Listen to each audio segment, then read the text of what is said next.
नमस्कार। बिहार मैटर्स में आपका स्वागत है। मैं आपका सीनियर एजुकेटर बोल रहा हूँ। और आज हम संविधान के एक बहुत ही महत्वपूर्ण और दिलचस्प हिस्से पर बात करने वाले हैं। जी, राज्य के नीति निदेशक तत्व यानी directive principles of state policy या डीपीएसपी। पिछले लेक्चर में हमने इसकी पूरी अवधारणा को समझा था। हाँ, और आज हम सभी आर्टिकल्स को कवर करेंगे, मतलब 36 से लेकर 51 तक एक-एक करके। बिल्कुल। और हमारा फोकस रहेगा उन आर्टिकल्स पर जो परीक्षा के लिहाज से सबसे ज्यादा जरूरी हैं। तो सबसे पहले ये साफ कर देते हैं, जैसा कि हमने पिछली बार भी बात की थी, कि डीपीएसपी और मौलिक अधिकारों में एक बुनियादी फर्क है। जी, और वो हमें बताता है आर्टिकल 37।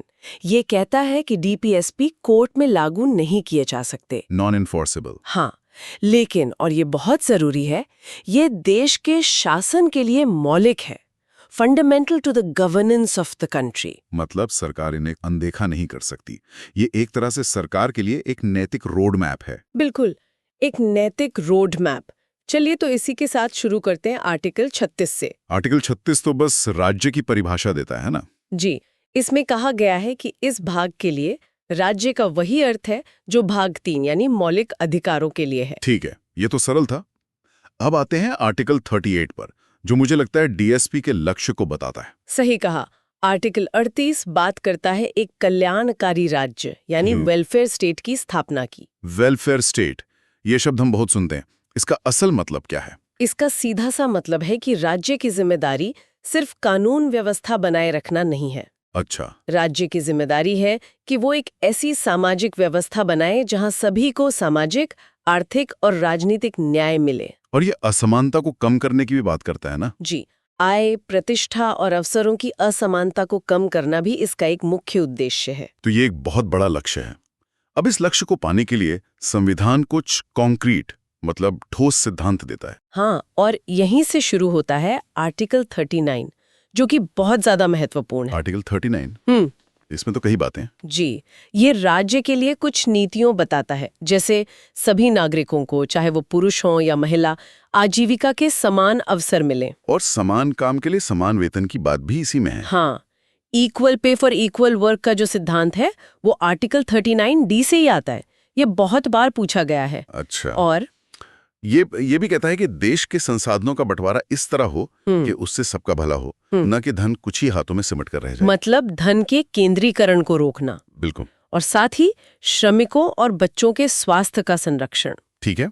इसके बाद एक और आर्टिकल है 39A। हाँ, इसे बाद में जोड़ा गया था। ये समान न्याय और मुफ्त कानूनी सहायता की बात करता है। फ्री लीगल एड, ताकि कोई भी गरीब व्यक्ति न्याय से वंचित न रह जाए। एग्जैक्टली। अब आते हैं उस आर्टिकल पर जो शायद वन लाइनर के तौर पर सबसे ज्यादा पॉपुलर है। आप आर्टिकल 40 की बात कर रहे हैं। जी, पंचायती राज। ये गांधीवादी विचारधारा का कह सकते हैं दिल है। गांधी जी का मानना था कि सच्चा स्वराज तभी आएगा जब हर गांव आत्मनिर्भर होगा। और ये आर्टिकल क्या कहता है? ये कहता है कि राज्य ग्राम पंचायतों का गठन करेगा और उन्हें इतनी शक्तियां देगा कि वे स्वशासन की इकाइयों के रूप में काम कर सकें। मतलब सत्ता का विकेंद्रीकरण, जो आज हम 73वें और 74वें संशोधन के बाद देखते हैं, उसकी नींव यही थी। बिल्कुल, ये परीक्षा के लिए बहुत बहुत महत्वपूर्ण है। ठीक है, अब आगे बढ़ते हैं। आर्टिकल 41। आर्टिकल 41 कुछ मामलों में काम, शिक्षा और सार्वजनिक सहायता पाने के अधिकार की बात करता है। जैसे कि बुढ़ापा, बीमारी या बेरोजगारी की स्थिति में। जी, जो हम वृद्धावस्था पेंशन जैसी योजनाएं देखते हैं, वो इसी आर्टिकल की भावना से प्रेरित हैं। और आर्टिकल 42? वो काम की न्याय संगत और मानवीय दशाओं और मातृत्व राहत यानी मैटरनिटी रिलीफ की बात करता है। मैटरनिटी रिलीफ, ये भी बहुत जरूरी है। जो मैटरनिटी बेनिफिट एक्ट है, वो यहीं से प्रेरणा लेता है। हाँ, फिर आता है आर्टिकल 43 जो श्रमिकों के लिए निर्वाह मजदूरी यानी लिविंग वेज की बात करता है। श्रमिकों के लिए निर्वाह मजदूरी हम अक्सर मिनिमम वेज यानी न्यूनतम मजदूरी सुनते हैं। इन दोनों में क्या फर्क है? देखिए, न्यूनतम मजदूरी सिर्फ आपकी रोटी, कपड़ा और मकान की जरूरत पूरी करती है। ठीक है। जबकि लिविंग वेज यानी निर्वाह मजदूरी एक सम्मानजनक जीवन जीने के लिए होती है। इसमें शिक्षा, स्वास्थ्य और थोड़ी बचत भी शामिल होती है। क्या बात है, ये फर्क तो बहुत गहरा है। जी, और इसी से जुड़े हैं दो और आर्टिकल 43A और 43B। हाँ, इन्हें भी बाद में जोड़ा गया था। 43A उद्योगों के प्रबंधन में श्रमिकों की भागीदारी की बात करता है। और 43B? वो सहकारी समितियों यानी कोऑपरेटिव सोसाइटीज को बढ़ावा देने की बात करता है। ठीक है, तो ये थे कुछ प्रमुख नीति सिद्धांत। अब हम उस हिस्से की ओर बढ़ते हैं जिस पर आज के समय में बहुत चर्चा होती है। हाँ, और शुरुआत होती है आर्टिकल 44 से। समान नागरिक संहिता, यूनिफॉर्म सिविल कोड। जी, इस पर संविधान सभा से लेके आज तक बहस जारी है। ये कहता है कि राज्य भारत के सभी नागरिकों के लिए एक समान नागरिक संहिता लाने का प्रयास करेगा। सरल शब्दों में इसका मतलब है कि शादी, तलाक, विरासत जैसे व्यक्तिगत मामलों में सभी धर्मों के लिए एक ही कानून होगा। बिल्कुल। अभी इन मामलों के लिए अलग-अलग धर्मों के अपने पर्सनल लॉ हैं। और इस पर विवाद क्यों है? क्योंकि ये एक तरफ राष्ट्रीय एकता और दूसरी तरफ सांस्कृतिक विविधता के संरक्षण के बीच संतुलन बनाने की एक जटिल कोशिश है। समझ गया। ये एक लक्ष्य है, कोई आदेश नहीं। जी, संविधान कहता है प्रयास करेगा। आगे बढ़ते हैं, आर्टिकल 45। ये प्रारंभिक बाल्यकाल की देखभाल और 6 वर्ष से कम आयु के बच्चों की शिक्षा से संबंधित है। पहले ये 6-14 साल के बच्चों की शिक्षा की बात करता था। हाँ, लेकिन 86वें संशोधन के बाद शिक्षा का अधिकार एक मौलिक अधिकार बन गया। सही। तो अब ये प्री स्कूल एजुकेशन पे ज्यादा ध्यान केंद्रित करता है। ठीक है, फिर है आर्टिकल 46। ये अनुसूचित जातियों, जनजातियों और अन्य कमजोर वर्गों के शैक्षिक और आर्थिक हितों को बढ़ावा देने की बात करता है। ये एक तरह से सामाजिक न्याय को सुनिश्चित करने का एक और कदम है। बिल्कुल। अब आते हैं आर्टिकल 47 पर। ये भी बहुत महत्वपूर्ण है। ये पोषण और सार्वजनिक स्वास्थ्य से जुड़ा है। जी, ये राज्य का कर्तव्य बताता है कि वो लोगों के पोषण स्तर और जीवन स्तर को ऊंचा करे और सार्वजनिक स्वास्थ्य में सुधार करे। और इसी में शराबबंदी की बात भी है ना? हाँ, ये नशीले पेय और स्वास्थ्य के लिए हानिकारक औषधियों के सेवन को कम करने का निर्देश देता है।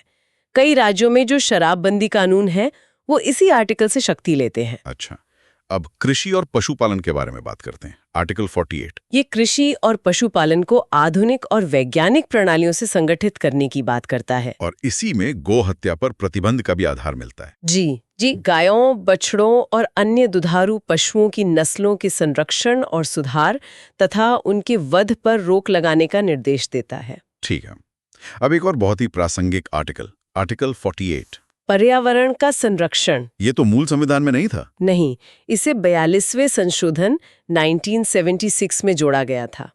ये कहता है कि राज्य देश के पर्यावरण की रक्षा और सुधार करने तथा वनों और वन्य जीवों की रक्षा का प्रयास करेगा।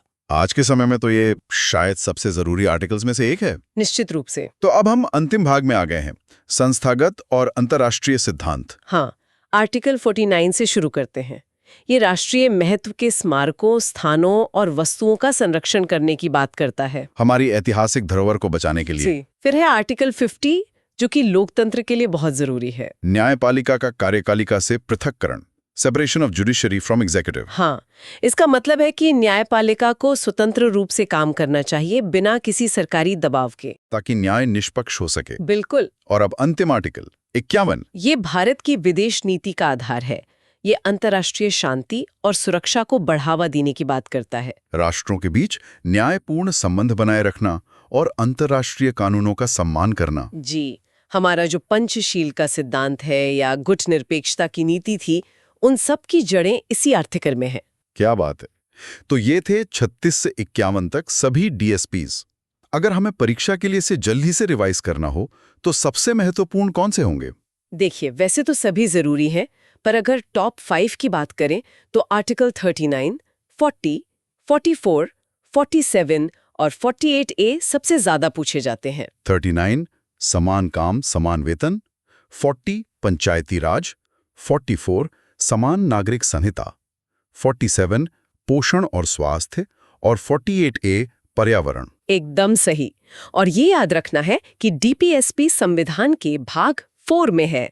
वाह, ये तो सिर्फ आर्टिकल्स की एक लिस्ट नहीं है, ये तो हमारे देश के संस्थापकों का एक सपना है, एक विजन है। बिल्कुल, ये संविधान की आत्मा है जो हमें बताती है कि हमें कैसा भारत बनाना है। ये हमें सिखाता है कि सिर्फ राजनीतिक लोकतंत्र काफी नहीं है, हमें एक सामाजिक और आर्थिक लोकतंत्र भी बनाना है। सही कहा। ये एक सतत यात्रा है, कोई अंतिम मंजिल नहीं। इस बेहतरीन चर्चा के बाद एक सवाल मेरे मन में आ रहा है। पूछिए। हमने आज राज्य के कर्तव्यों मतलब सरकार की जिम्मेदारियों की बात की, लेकिन कोई भी राष्ट्र तो सिर्फ सरकार से नहीं अपने नागरिकों से बनता है। ये एक बहुत ही महत्वपूर्ण बात है।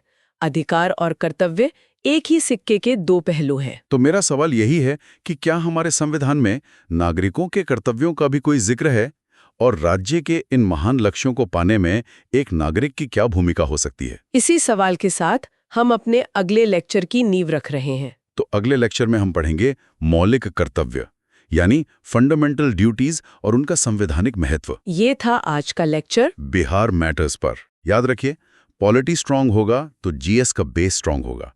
ये सिर्फ एक विषय नहीं है, बल्कि आपके सामान्य अध्ययन की नींव है। मिलते हैं अगले लेक्चर में।